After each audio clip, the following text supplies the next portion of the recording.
It's November 14th here in Seoul, and I'm Kim Dami. We begin with these stories making the headlines at this hour. Starting with South Korea and the U.S. tailored deterrence strategy on North Korea. On Monday, defense chiefs of the two countries renewed joint deterrence strategies on North Korea for the first time in a decade.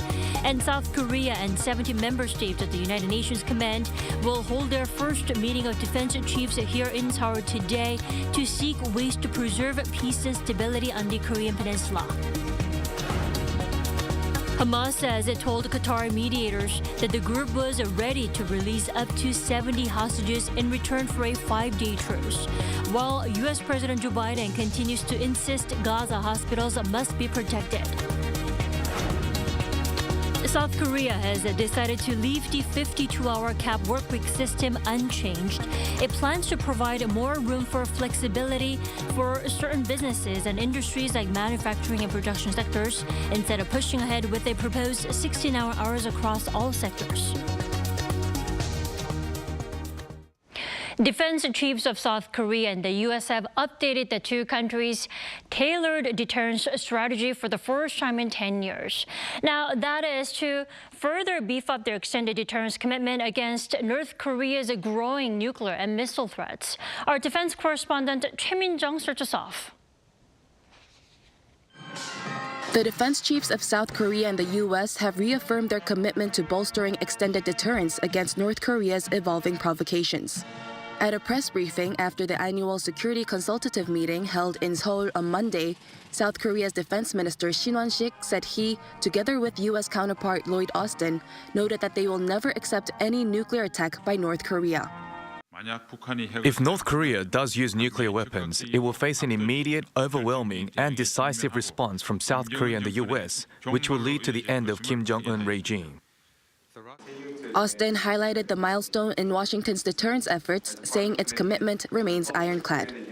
We are continuing to strengthen our shared readiness and our ability to fight tonight if necessary. In a joint statement following the SCM, the defense chiefs revealed that they have decided to establish a shared early warning system to share detailed information on North Korea's missile launches. This would mean South Korea would be provided with real-time data on North Korea's missile launches from Washington's early warning satellite. Also, in commemoration of the 70th anniversary of the Seoul-Washington alliance, the two sides adopted the defense vision of the ROK-US alliance for the first time since 2019. Through this vision, the two sides will pursue areas of cooperation, especially in the fields of science and technology, over the next 30 years, in preparation for Seoul and Washington's 100th anniversary of the bilateral ties. The two allies have also updated their tailored deterrence strategy for the first time in 10 years. The agreement was established in 2013 for tailored deterrence against North Korean nuclear weapons and other weapons of mass destruction. The defense chiefs also stressed the need to strengthen trilateral security cooperation between South Korea, the U.S., and Japan, and continue the momentum established at the Camp David summit. Choi Min-jung, Arirang News. And South Korea will host a ministerial meeting with UN commander member states with a declaration expected on a joint response in times of emergency. The first such ministerial meeting will take place on Tuesday morning. Seoul's defense minister Shin Won-sik and representatives of 17 UNC members will be attending, including U.S. Defense Secretary Lloyd Austin. Along with a joint declaration, the members are expected to look back on past 70 years of UNC's role in maintaining peace after the Korean War and to call on North Korea to abide by UN Security Council resolutions. The UN command was set up in 1950 to support South Korea against North Korea, and it is now overseeing the Korean War armistice. The UK, U.S., Canada, Australia, Thailand, France, and Italy are among the 17 members. President Joe Biden will seek to resume military communication with China when the leaders of the U.S. and China sit down for talks later this week. Now, this according to a senior Biden administration official who said reestablishing communication between the militaries of of the two superpowers will be high on the U.S. leader's agenda during the highly anticipated talks with Chinese President Xi Jinping on Wednesday. And according to Japan's Kyodo News on Tuesday, the two leaders are expected to agree to a partial resumption of military dialogue between the two countries. And the two leaders will meet for the first time in over a year on the sidelines of the APEC leaders meeting taking place in San Francisco. Over in Gaza, Hamas says it is ready to release up to 70 hostages held in the region. Now, this comes after they stated that they wouldn't strike a deal after attacks close to the Al-Shifa hospital. Our An Sung-jin takes a look.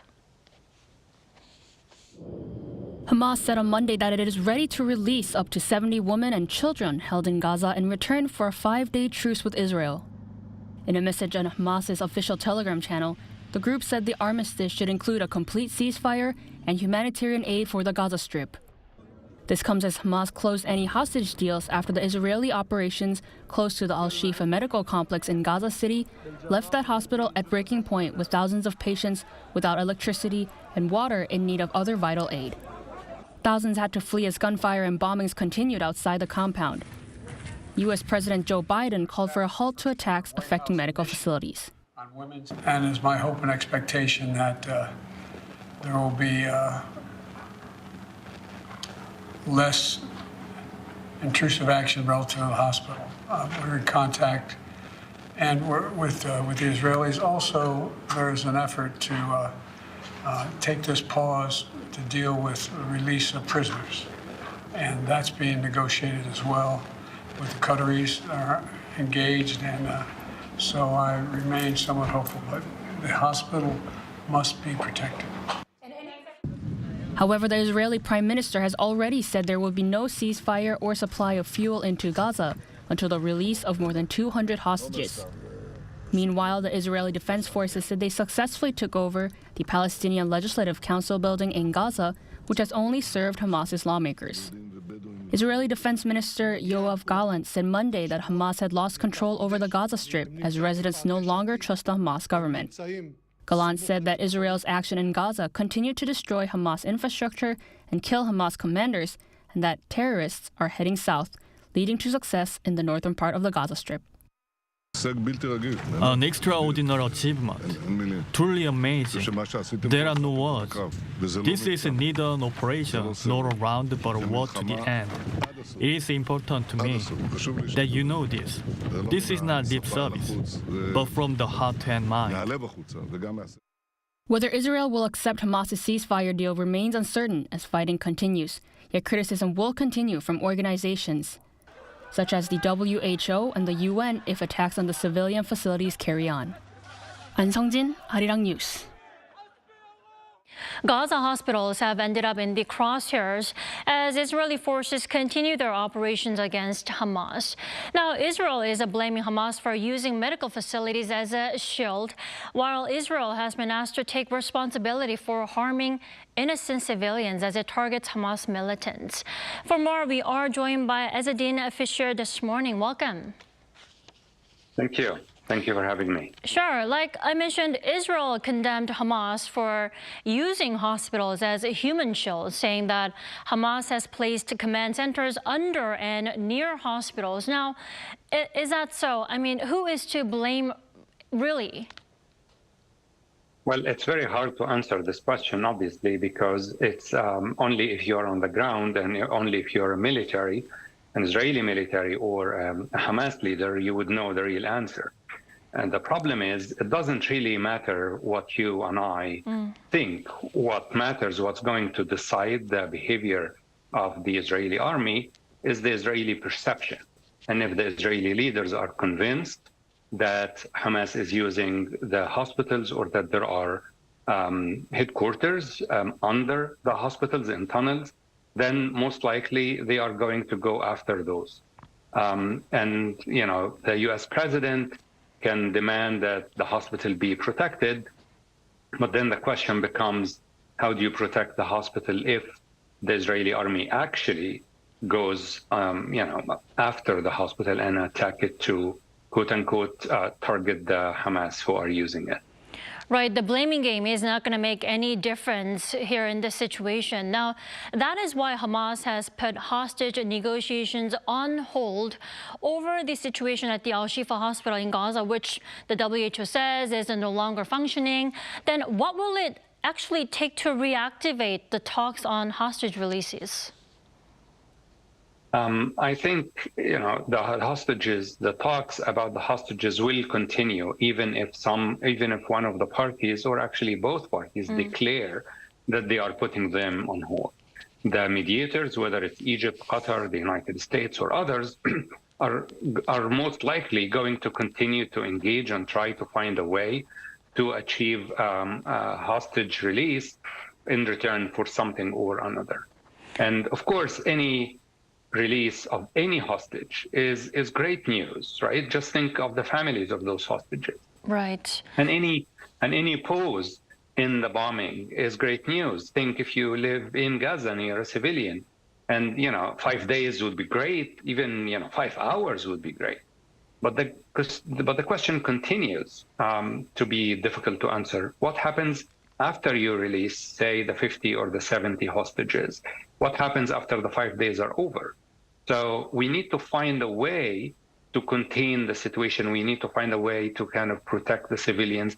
We need to find a way to prevent the conflict from escalating. And those are political questions. They're not really military questions. Indeed, the talks on hostage release may slow down, but you're saying the talks will keep going. But it's also the matter of releasing more and protecting hundreds and thousands of more other innocent civilians. But in the meantime, U.S. President Joe Biden spoke on Sunday with Qatar's Emir Sheikh Tamim bin Hamad Al Thani, and the two agreed that all hostages must be released. But what will actually help the resumption of hostage negotiations in any way? Well, like in any negotiation, the hostages negotiation is give and take. So the question is usually, who's under more pressure to give and what are the things that they're interested in. In a normal situation, in the past, I don't know if we can call any of these situations normal, but in the past, hostage release deals were conducted between Israel and Hamas through third parties, resulting in the release of usually hundreds of Palestinian prisoners in return for the release of the Israeli soldier or others that are kidnapped. So the same logic applies today. However, today there is this issue of bombing, which makes just stopping the bombing for a while is something that Hamas is very interested in. However, again, it's very hard. It's very hard to tell from the outside. Those are things that are decided by very few people, and they are decided in secret negotiations. And most of the time, the other side doesn't know what your red lines are. Otherwise, the negotiations become even harder. So all we can do is follow those negotiations, hope for the best. But again, maybe what the rest of the world can do, other than following the hostage negotiation, is to think, what would it take? What are the arrangements that are necessary, maybe to protect civilians today, but also to prevent the conflict from escalating and finding a way to contain it? Right. And Professor Fischer, and you and I, and many of us can agree that the hospital should not be in a war zone. That's what White House National Security Advisor Jake Sullivan said over the weekend. Now then, how can medical facilities actually be removed from the conflict zones, and realistically speaking? Yes, let's just remember that this is not normally a war zone. This is a residential area. And the hospital is in the middle of houses. Anyway, now that it has become a war zone, the practical question is how to protect the hospitals from bombing and at the same time reassure Israel that those hospitals are not used by Hamas fighters, whether on the ground or under the ground. And the only logical answer to this question is to have a third party, something like the ICRC, the Red Cross, the International Commission for the Red Cross, that if the ICRC can, if that's an option for them, to take control and supervise the operation of the hospitals, and that maybe give Israel guarantees, maybe some Israeli oversight, that they can check and ensure that the hospital is free from fighters and that there is, underneath that there is nothing going on, then maybe we can, keep those hospitals working and not just protect the people who are inside today. But you need those hospitals to continue to operate because the bombing is producing a huge number of casualties that need attention. But if this is unattainable for whatever reason, the second best would be to ensure the evacuation, the safe, orderly evacuation of the patients inside those hospitals and moving them either to other facilities, whether those facilities are in Sinai or in Israel itself. Short of that, I'm afraid we're looking at a very grim situation in the coming hour. Right. All right, Professor Fischer, thank you so much for your time and also your insight to this morning. Thank you for your attention to the issue.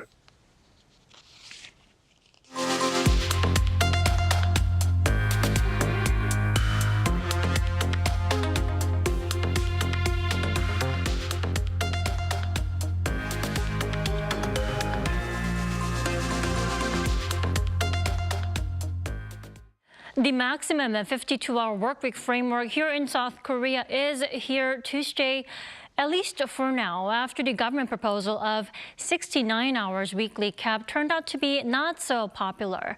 Instead, there'll be some exceptions made for certain industries. Our economics correspondent Lee Soo-jin reports. The government is planning to give workers greater flexibility in working overtime. The Ministry of Employment and Labor on Monday released the results of a survey conducted from June to August of more than 6,000 South Koreans on working hours reforms. The government also announced its intention to raise the cap on weekly hours for certain industries instead of the originally proposed 69 hours across all sectors. Taking into account public opinion, the government is committed to maintaining the framework of the 52-hour working week system while making changes for selected industries and occupations. This comes 8 months after the administration unveiled in March a proposal to raise the maximum weekly working hours from 52 to 69. This was in response to certain sectors saying that it was impossible to meet deadlines under the 52-hour workweek system. It also aims to allow for more flexibility where employees can work more when there is a bigger workload and then take extended breaks when there is less work. The proposal, however, was met with a backlash over concerns that it may destroy people's work-life balance, leading the government to backtrack and conduct a large-scale survey to gather public opinion. The survey results showed that more than 54% of people surveyed agreed to raising the cap on weekly overtime hours in certain sectors. The demand for greater flexibility in working hours is likely to differ across industries and jobs, but the SME sector is for it, regardless of the industry and the job given, if the union and management reach an agreement. The respondents said the manufacturing industry and jobs in production needed the rise in overtime working hours the most. Over 75% of workers and more than 74% of employers said they would most prefer weekly working hours of less than 60, making it likely for the government to limit the working week to less than this. It is unclear when the government will be able to finalize reforms, as specifics such as which industries the cap will be raised in are yet to be confirmed. Lee Soo-jin, Arirang News. The LG Twins on Monday night defeated the KT Wiz to capture their first Korean Series title in 29 years. And the Korean Series title also meant ending one of the longest championship droughts in the KBO League. Lee Seung-ja has more. Top of the ninth inning, 2 outs with Bae Jung-dae at bat. The 2-2 pitch from LG Twins closer Ko Woo-seok led to a weak line drive to second baseman Shin Min-jae, who caught the third and final out of the Korean series. The 6-2 win on Monday night at a sold-out Jamsil Baseball Stadium in Seoul meant that the LG Twins had finally clinched the long-awaited Korean Series title. It ended a 29-year title drought, one of the longest championship droughts in the KBO League. The 2023 regular season champions, who had a long break waiting for the KT Wiz to eventually advance to the Korean Series, looked rusty in Game 1, losing 3-2. However, it was the long balls that brought the Twins back on track with several dramatic come-from-behind victories that helped the Seoul-based baseball team win their title. In Game 2, down 1-0, Park Dong-won's 2-run home run in the 8th inning helped the Twins win Game 2 to even the series. In Game 3, down by 2 runs in the 9th inning, it was the Korean Series MVP and LG Twins captain Oh Ji-hwan's 3-run home run that helped his team win 8-7 and take a 2-1 series lead. Oh Ji-hwan finished the Korean Series with 3 home runs and 8 runs batted in, while also becoming the first player to hit home runs in 3 straight games in the same Korean Series. The Korean Series win sent fans into a frenzy despite the frigid November weather, and they hope they won't have to wait another 29 years for the next championship title. 이 승재, Arirang News.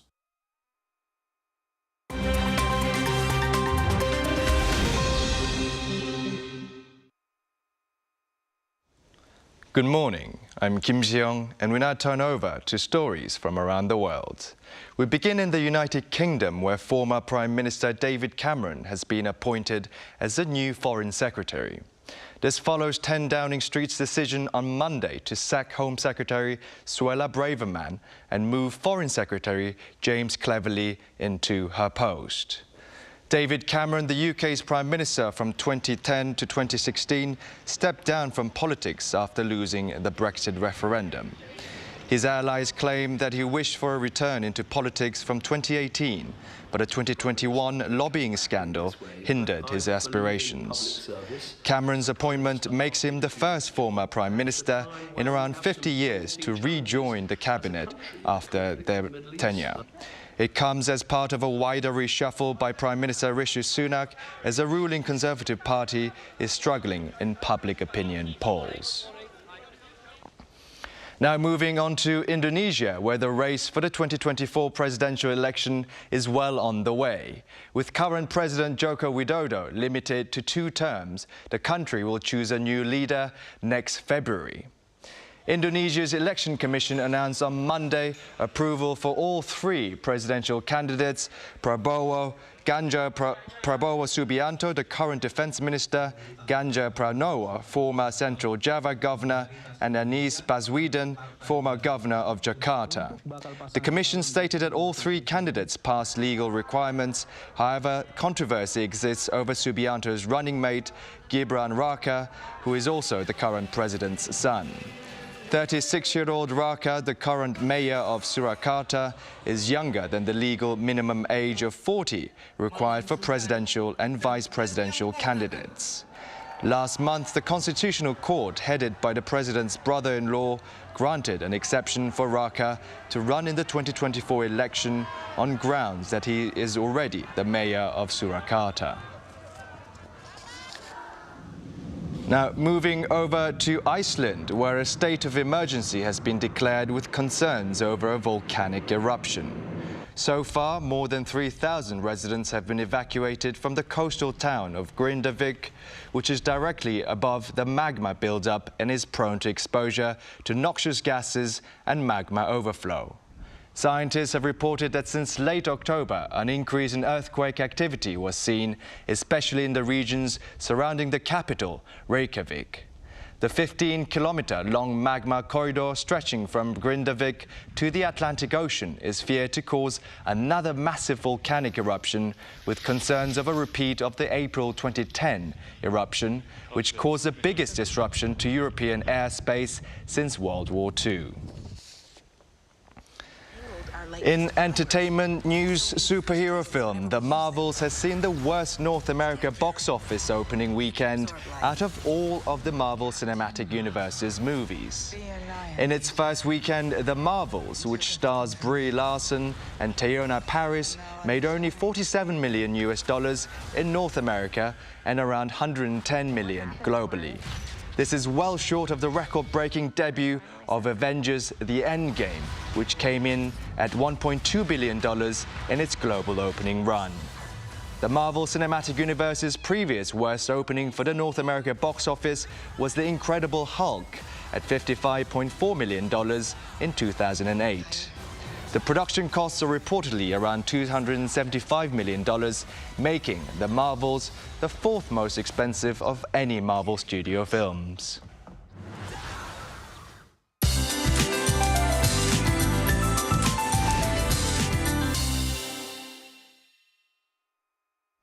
Good morning. The morning air carries a Christmas-like chill with a sharp wind, making it feel colder than actual temperatures. Though afternoon highs are set to surpass yesterday's, but the mercury will hover a couple of degrees below the season norms. Stay bundled up to avoid catching a cold. A dry weather advisory is in place for East Coast regions and parts of Gyeongsang-Pukdo, as well as Busan and Ulsan. Be careful with anything that could cause a spark and be sure to drink plenty of water today. Now, this afternoon, highs will go up a couple of degrees higher than yesterday in most places. Seoul sees a high of 10 degrees Celsius, Daegu, Gyeongju at 13 degrees. There will be more clouds than sunshine today. Thursday is Suneung Day, the college entrance exam day. Starting off warmer than normal, but rain in the forecast in the afternoon, and that will bring down the highs to single digits. Also, the rain will bring another round of winter chill to the country on Friday. That's Korea for you, and here's a look at the international weather conditions.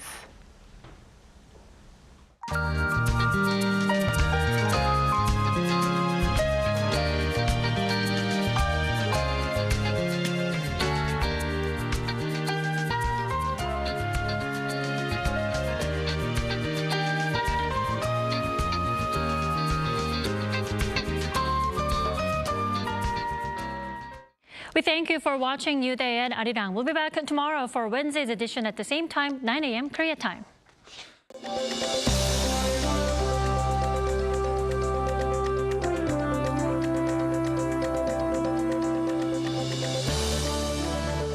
하나, 둘, 셋. Hey, Mr. Cupid, look my way. Make sure you listen to what I say. I may be stupid or quite naive.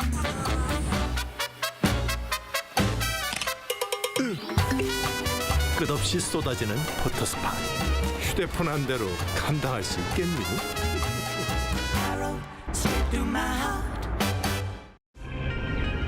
한국에 오면 먹어야죠.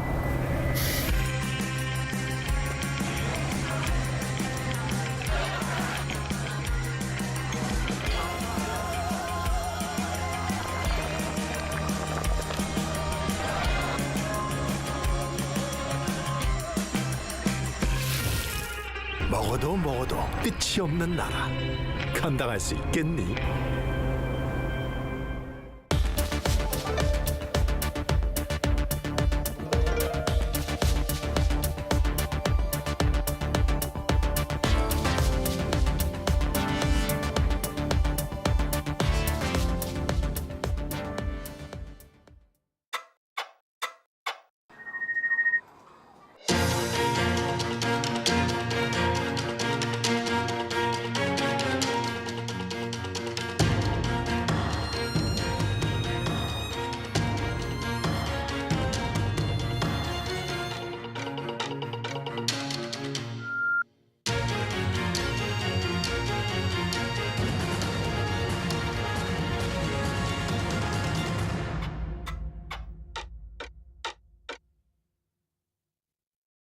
Is learning Korean hard? We'll teach you Korean the easy way. Really? There's an easy way? All you need to remember is 4 words. K-chat, conversing in Korean. 조금 매워요. 검은색 립스틱이요. 한국의 겨울엔 추워요. 위, 아래. 오, 잘 가요. 고마워요. 빨간색보다 노란색이 잘 어울려요. Don't miss out.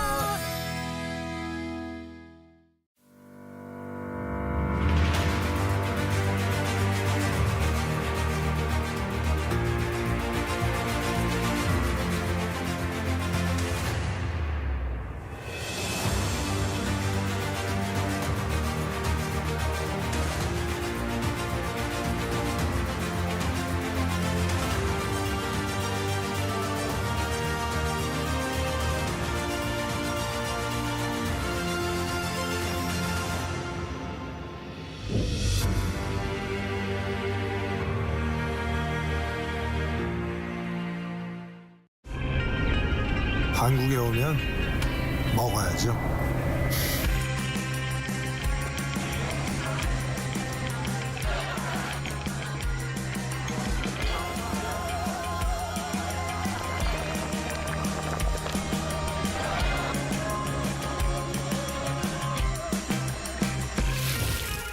먹어도 먹어도 끝이 없는 나라. 감당할 수 있겠니? Children's laughter, hope, dream. K-animation belongs in them. Interesting and valuable story that transcends between everyday life and dream. Surprising spectacle where imagination becomes real.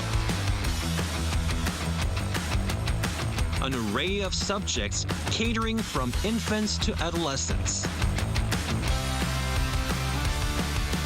For our story to reach all corners of the world.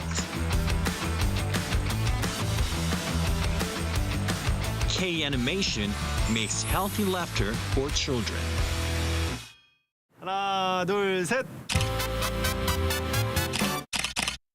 Hey, Mr. Cupid, look my way. Make sure you listen to what I say.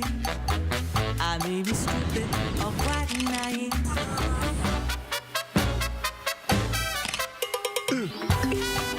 끝없이 쏟아지는 포토스팟. 휴대폰 한 대로 감당할 수 있겠니? Arrow straight through my heart.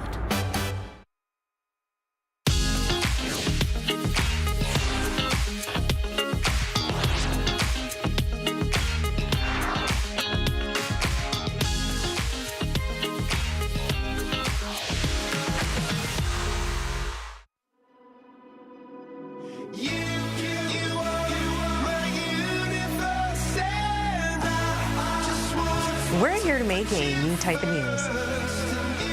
New insights, new styles, and new topics every day. We are News Generation. Making news just for you. It's November 14th here in Seoul. I'm Sinyoon, and you're watching News Generation. Joining me in the studio is Park Ki-hoon. Thank you for having me. And Kwon Ju-hyun. Good morning. Great to have you back. Thank you for having me. Now, both are here to speak on behalf of people in their 20s and 30s. As usual, let's start with our news feed, which covers different hashtags and news items that have been trending on social media over the past 24 hours. The menu served on the Titanic on April 11th, 1912, just days before the ocean liner sunk, has sold for around $103,000 at a UK auction. The menu is thought to be the only surviving copy given out to passengers in first class. It points to how the ill-fated passengers were served oysters, beef, and mallard duck. Based on how it's partially erased, though, auctioneers believe the menu was found in cold sea waters once the Titanic sunk or was recovered from one of the lost people. And moving on, with the winter holidays just around the corner, a travel booking platform has surveyed the preferences of millennial and Gen Z travelers. 1 out of 3 said they were willing to spend more than $2,000 on trips. That's double the average monthly income of people living in Asian countries. 9 out of 10 also said the most important thing when traveling was doing something special they would not forget, such as going to an amusement park or trying out outdoor activities. And last but not least, South Korea is still tackling its bedbug infestation problem. Some are apparently using this public health scare to settle scores, and recently, a secondhand online shop user looked to buy 10 bedbugs in a zipper plastic bag. They said they wanted to use it to avenge their neighbors who made way too much noise. And this post has since gone viral. Many online users debated as to whether this person should be penalized. Some pointed to how this was a stupid idea in the first place because buying bed bugs could also make it more likely that the buyer would end up with an infestation problem themselves. Some others applauded this idea and empathized with how annoying it is to have a loud neighbor. Now, here in the studio, I would like to hear your thoughts on this story, Chia. Well, this is absolutely ridiculous, you know. Well, actually, buying bed bugs in order to revenge your noisy neighbors, it is an irresponsible and potentially harmful approach. It not only fails to resolve the issue, but also introduces additional health issues. And I'm sure that at least one bed bug will stay with him or her. I think so too. Yes. I think so too, especially given the fact that South Korea is having this bedbug infestation scare, and officials are on week 2 into their extermination program, so it's not doing the best to help with this whole infestation problem. But what were your thoughts after hearing this story? Besides the bed bugs, I think it was a very creative way to show one's frustration, because I do know how it feels to have a really loud neighbor living upstairs or even next to you. And, I think I'll talk about this a little later, but some people even wear slippers inside their homes to reduce the noise. And people with families and young kids, like I'm sure Chuyeon as well, they lay out rubber mats on the floor to reduce the noise as well. And I think that's really needed, especially when you live in apartments. Exactly. And what I did was I actually went upstairs and knocked on the door very politely. I didn't bring any bed bugs with me. And I said, it's a little loud, could you keep it down a bit? And they were very nice about it. They apologized, saying, oh, I'm really sorry, we'll be a bit more careful. And I'd just like to say to the construction companies, when they do build apartments, build stronger floors, use better materials, because I think that's where we can all start. Just living in places that are less quiet, less noisy, and it is very stressful to have really loud neighbors stomping, throughout the night. So I do understand why this person would thought of, even buying bed bugs. And for those of our global viewers who might not really relate to how loud our neighbors can be, here in Korea, we mostly live in apartment complexes. And with thin walls, thin ceilings, it's really hard to live once you have a loud neighbor upstairs. And that was our news feed for this Tuesday. Let's now switch gears into our main discussion topic of the day. My AI voice secretary will tell you more. Low birth rates are posing a big demographic problem around the world. While many are choosing not to take the path to parenthood, there are some who simply can't. We are seeing a growing number of young people suffer from infertility. Infertility is when one's reproductive system doesn't work, specifically defined as when one fails to get pregnant after 12 months or more of regular unprotected sex. According to the WHO, 1 out of 6 adults worldwide experiences infertility. Why are we seeing a global infertility problem? Is it found mostly among our generation? Let's find out first by reading into the figures. So Kyun, exactly how many people are clinically infertile, and are we seeing it more among our generation? Sure. Just last year, the number of infertile patients were reported to be around 240,000, and sterile patients roughly 140,000, so a total of 380,000 patients. Unfortunately, the numbers are in an increasing trend. Also, a survey was conducted by the Health Insurance Review and Assessment Service to show a breakdown of patients treated for infertility in South Korea by age. So if you take a look at the screen, as you see in the graph, the majority of patients were in their 30s, making up 71%. 80% for people between 40 to 44, 4% people in mid to late 40s, and 7% for people in their early to mid-20s. So we can clearly see that many from our generation are suffering from infertility, which is obviously a worrying sign in the midst of an aging population and having very low birth rates here in Korea. I personally haven't had the chance to visit the doctors to test whether I'm in a very healthy state, but I do fear I will need some kind of treatment because, of my age and I guess my lifestyle as well and the environment I'm living in now. But Chuyeon will explain more in detail about the reasons why. Yeah, and Chuyeon, why don't you go right in? What are the reasons behind the younger generation becoming more infertile?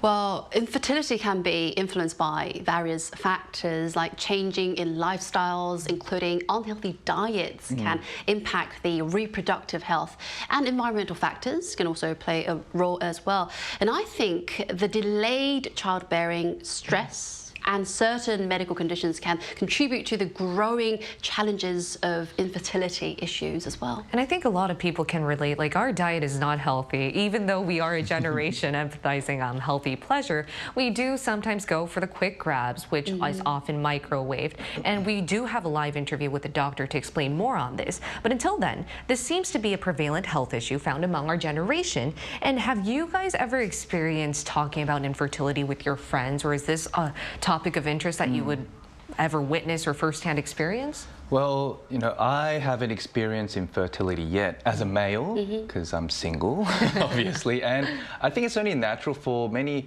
people who are single and young people to visit a clinic before marriage. So it's not a very common thing to do, like when you're single. But I do know a person who is still trying to have a baby. It's been a couple of years already with no luck. The couple is in the process of artificial insemination. Although I do not know what is required for each stage, it did sound like a very long-term commitment, both time and money-wise, and to make it a successful one. And just listening to what she has to go through seemed quite stressful and, in some sense, like too hopeful at the same time. And it is quite ironic at the same time as you see other couples who get married only because they had an unwanted child. And I've also seen, not directly, like indirectly, people who abandon their babies because they're not ready to take on the responsibility of, you know, bearing them. So, exactly. In that sense, life's fate doesn't seem to be fair. Even though you desperately want it, you might be infertile, and there are treatment options out there. But as you mentioned, it just takes so much time, and it's quite strenuous. But Truyeon, what about you? Does any of your friends, or have you ever gone through this? Because I know that you have 2 children. Yes, I do. So did you Two beautiful young sons. So could you tell us, like, have you ever even thought about the possibility of being infertile, and could you relate to all those people who are going through this problem? Of course, of course. Well, after tying the knot, my hubby and I thought, like, let's spend some time together, just 2 of us, for a certain period of time. And people kept asking questions. Do you have any problems? Do you have any health issues? But the thing was, we did not know until then. And observing my friends struggling with infertility issues, I noticed that they keep their problems, their struggles very private, not vocalizing it. But however, after having a baby through artificial insemination procedures, they were willing to talk about their experiences, how many shots, and the difficulties of paying for all the procedures. So this actually reflects the sensitivity surrounding this issue. Only after, though. Only after. They're reluctant to speak that publicly, openly. Exactly. Throughout the process, I do feel people are quite refrained from talking about it because, and it's only understandable. It is indeed. Their personal matter. But to talk more about what causes infertility and how we can better perceive this issue, we're now going to include an actual doctor in our talks. Stay tuned for our live interview.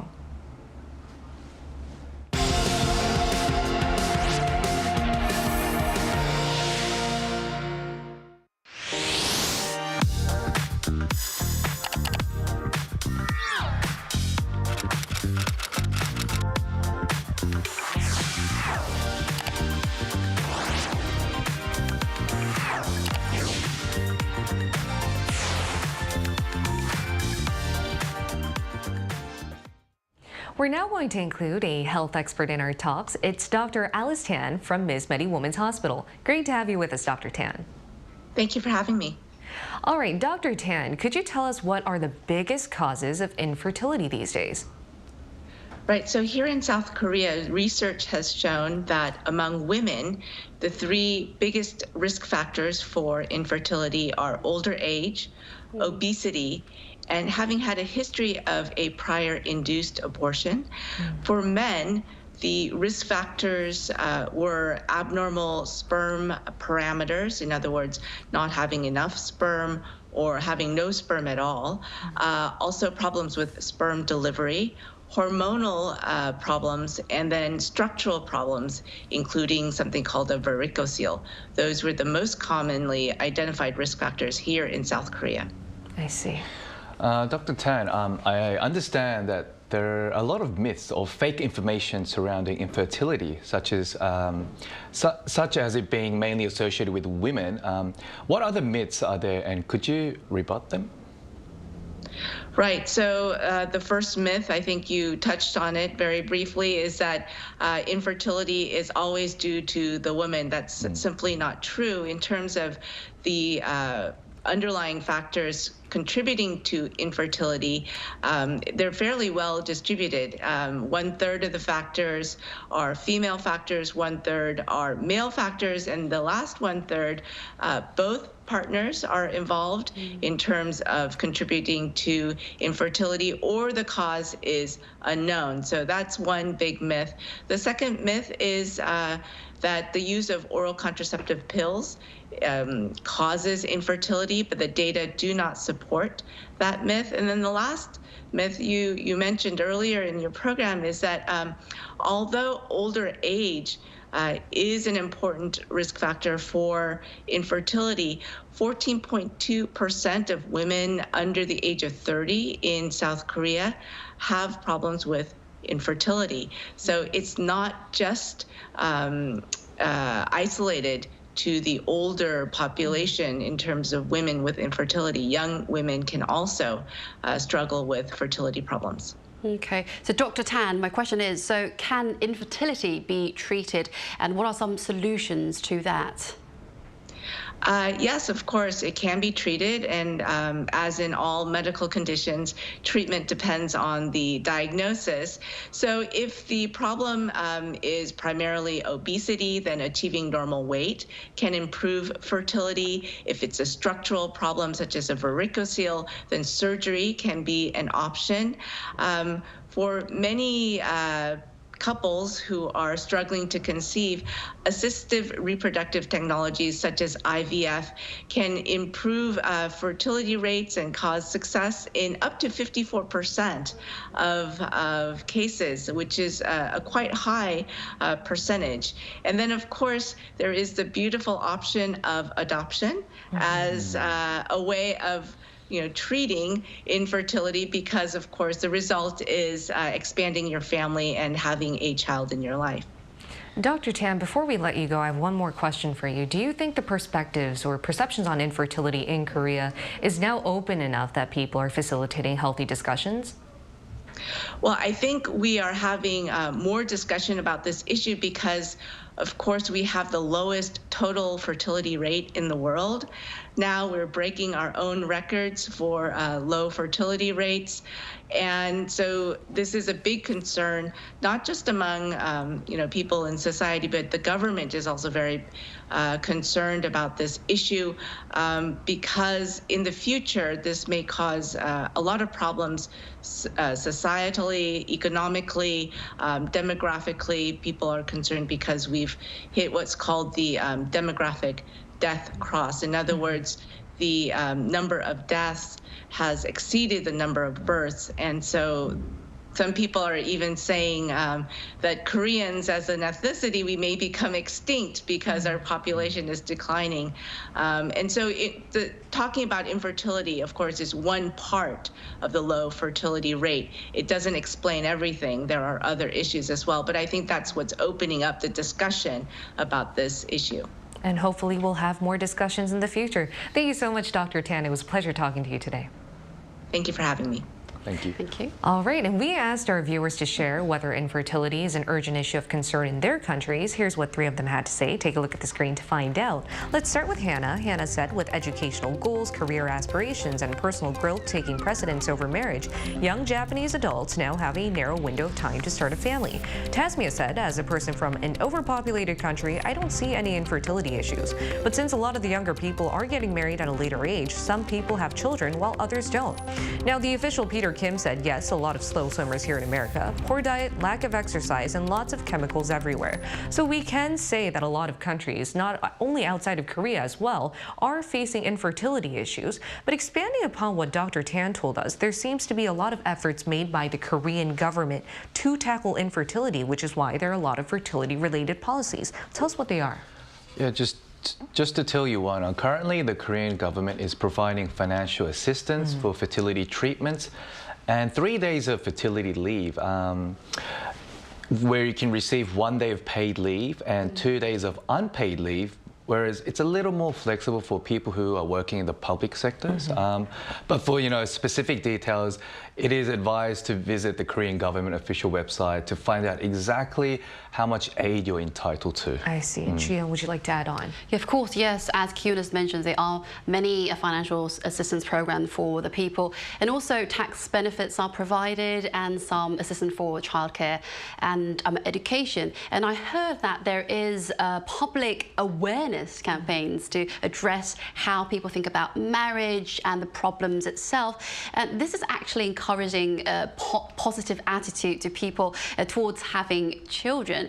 And still, I think I mentioned a little bit about this. There are so many people that are unaware of these kind of programs, the treatments and the assistance program for the government, and they are reluctant to talk about this openly. Exactly. And as with most of our episodes, I think it really has to do with the way we perceive issues, and how we should look at infertility and tackle this topic seems to be a key question that I'd like to ask you guys now. What do you think about that?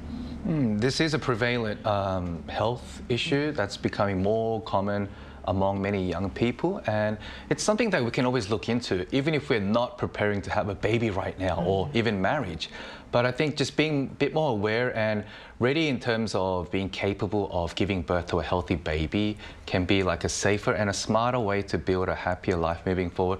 And just to add on to what Dr. Tan said, look, there are many people who are very infertile, which is very unfortunate. And if it's hard to get treated, I think choosing the option of adoption is also a good option, because I mean the whole point of giving birth or having a family is having children around you. So I think that may also be an option. Exactly. And Jiyoung, you mentioned this very briefly before, but I think it has to do with perception. Even though we might have the best infrastructure, it all comes down to how we perceive this issue. Right? That is right. Infrastructure, you talk about infrastructure. Kyun has mentioned about the fertility leave for 3 days in public organizations. But I do think that should be expanded to private sectors as well, including the freelancers, so that they can enjoy the privilege all together. And that means we could have a family-friendly environment. Right. Exactly. Yes. Like all the national campaigns are trying to promote out there. And hopefully we'll see that as South Korea is tackling one of the lowest birth rates. So hopefully this issue of infertility is tackled soon. In the meantime, we'll be here every day from 9:30 to 10 a.m. Korea time, bringing you more topics young people are talking about. Special thanks to Park Ki-hoon. Always a pleasure. And Kwon Ji-hyun. Thank you for having me. All right. And thank you everyone for watching. We'll see you tomorrow. We are News Generation.